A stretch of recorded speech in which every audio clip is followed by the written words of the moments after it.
to make him step, and look, I'm already in single leg X. Here. So let's turn this way.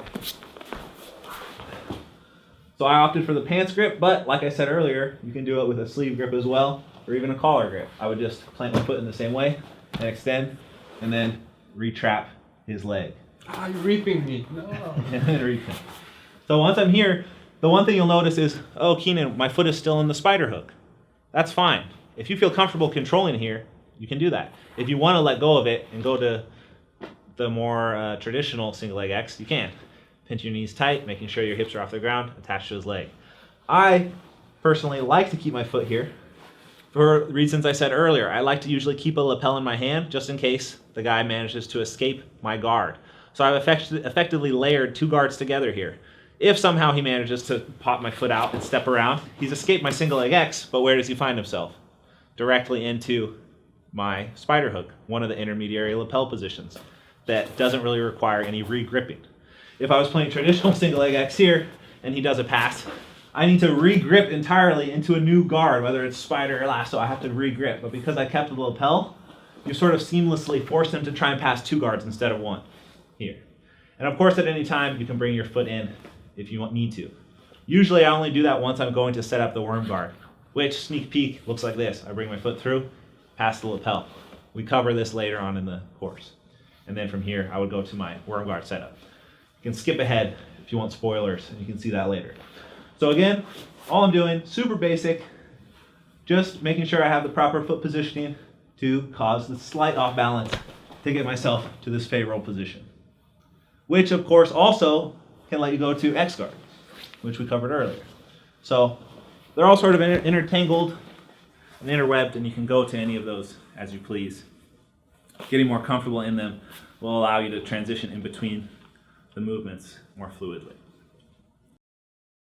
Okay, now switching gears a little bit, we're not going to be doing any more of the spider extension. We're switching to the underfoot extension, or off balance, I should say.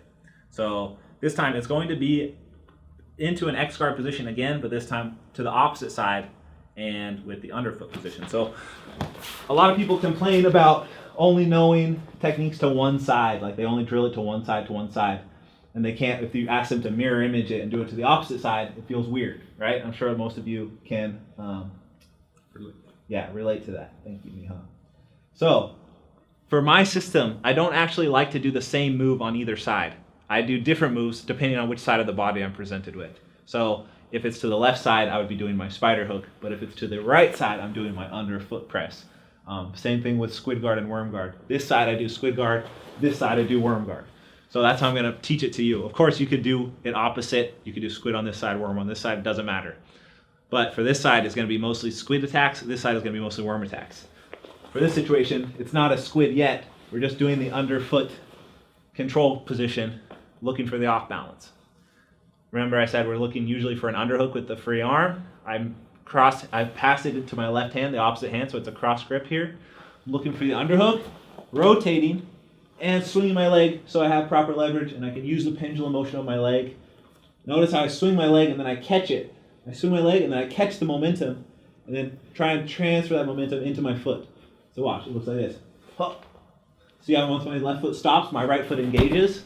That's how I get leverage and power here for this position. It takes a little bit of practice and timing, but you can generate immense amounts of force by swinging way up high and then axe kicking down and launching someone face first to get to your positions. So that's why I like to do it on this side, because I've trained this just on this particular side so much. I'm really good at launching people.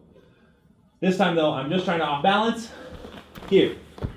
Now one thing you need to note is that I'm leaving my knee on the inside of his thigh. So turn this way a little, Miha.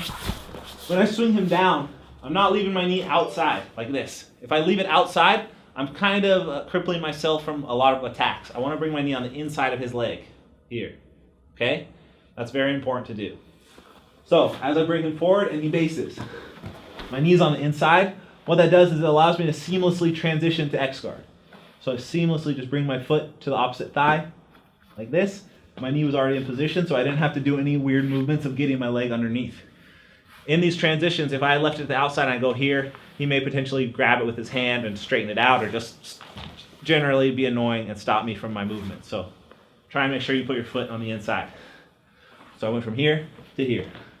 Then the bottom foot is just going behind his leg, and I'm in X guard. The same thing applies. I keep the lapel. I'm going to be passing it to my free hand. This does what we talked about earlier, keeping the lapel in play in case he escapes. Say he manages to kick his leg out through here. He extends it through and gets away. I can go right back to my intermediary lapels and commence my attack again. Usually a different one, but in this case, doing the exact same one. Go to X guard, passing the grip. Same thing, hugging the knee to my stomach to keep his weight over my center of mass so I can still move, and bringing both feet to the inside of the knee to extend away. Notice how by bringing the knee to my chest, I force him to face away from me.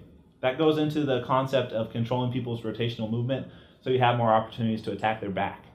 If I don't tuck his knee to my chest and I try and extend away, he could face me the entire time as I try and do my X guard sweep. I may still be able to sweep him, but who turned that on? So I may still be able to sweep him, but it's going to be significantly easier if I controlled the rotation and made him face away from me. So all his dangerous bits are that way instead of facing me. All right? So that's just the basic X guard from the foot under press, which ultimately transforms or evolves into squid guard. The other side, which was the spider hook, would ultimately transform and evolve into worm guard once we get to that point of the course. Should I show it again? I think they got it. They got it. They're very capable people. They are. You got to be smart to be able to afford this DVD. So we're going to go into another attack from the underfoot control. This one is a little trickier. It's not as straightforward as X guard. I like to show the X guard one because it's a sweep that everyone can do, and if you get good at the X guard sweep, you can sweep anyone. So it's a super good movement to add into your game. This one is a calf slice movement. The calf slice, not the submission, but just the movement to help you reach the back. Calf slice is a very valuable